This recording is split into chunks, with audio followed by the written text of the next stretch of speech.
Ciao amici, ben ritrovati. Oggi parliamo di Platinum, l'inchiostro sepia. Questa azienda è senza dubbio interessante non solo per le penne stilografiche meravigliose che ci propone, ma anche per gli inchiostri che possiamo dividere almeno in 4 categorie principali, che sono quelli classici, così come quello che propongo oggi, ma anche quelli carbon ink, oppure la linea base e anche persino i miscelabili. La linea base, che comunque viene prodotta e proposta in 3 colori, sono 3 colori interessanti. Vi dico subito che l'ho provato su un taccuino, questo Patto, così si chiama, strabiliante. Ve ne parlerò in un video dedicato, in un video a parte. Cosa dire dell'inchiostro sepia? Che amore-odio. Già, un po' amore-odio come con tutti gli inchiostri Platinum, compresi quelli della linea base. E vi dico subito perché.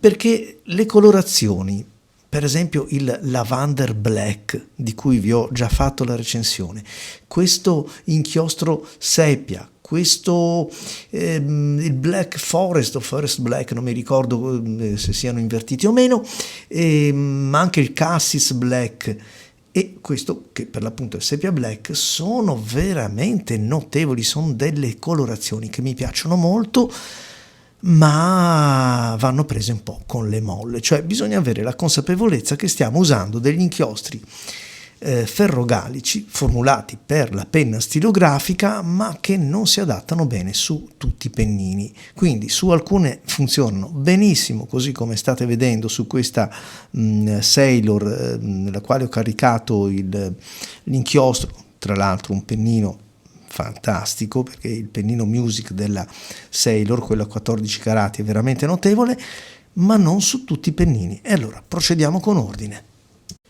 Visivamente è uno dei sepia che mi piace di più, perché raccoglie in sé un po' tutte quelle caratteristiche che mi fanno piacere diversi tipi di inchiostri. Ad esempio, mi ricorda il Röhrenklingler sepia, ma questo è un po' più dolce, mi ricorda un po' il tabacco Sunburst della Diamine, ma è un po' più secco, un po' meno saturo. Mi ricorda anche quelle contaminazioni un po' verdognole del stipula verde muschiato, però questo è decisamente più marroncino. Insomma, è una tonalità che definirei quasi unica, perché è diversa e si distingue parecchio dal marrone di Aurora Seppia, anche dal Muddy Wine di Oster, dal Caramel Brown di Caveco, diventa abbastanza identificabile. È uno dei motivi per il quale mi è piaciuto. Poi c'è l'aspetto della scrittura. Abbiamo a che fare con un inchiostro ferrogallico. Sappiamo che hanno una formulazione un po' diversa, per quanto vogliano assomigliare in tutto e per tutto con gli inchiostri stilografici. Questi sono figli di una formulazione diversa e quindi anche il comportamento è diverso. È vero che in questo caso, come per esempio nel Lavender Black, c'è shading, c'è sfumatura, c'è proprio una suadenza, oserei dire, con la carta giusta, con il pennino giusto. Ma è anche vero che a volte ci lasciano a piedi. A me è capitato ad esempio con un pennino che uso spesso per i test, che è quello della Pilot 912, il pennino Waverly WA, perché è un pennino che scrive un po' con tutti, non fa le bizze con niente, ma in questo caso, cari amici, non c'è stato verso di farlo scrivere. Allora ho detto, sarà forse questo. Cambiamo, l'avevo caricato nel converter, l'ho montato su un'altra penna con il pennino B Pilot, quello che in realtà poi è un italico, e anche lì non c'è stato niente da fare. L'ho caricato sulla Montegrappa invece funziona benissimo. L'ho provato su un'altra penna di Leonardo con un pennino un po' particolare, diciamo, e non c'è stato verso di far venire fuori l'inchiostro, non di scrivere, ma proprio di far venire fuori l'inchiostro. Come se non volesse attaccare la carta, come se non volesse scorrere dall'alimentatore al pennino. Andavo a bagnare il fazzoletto, comunque lo straccetto, e l'inchiostro fluiva, ma appena messo giù, fatti 2 caratteri, si estingueva il flusso.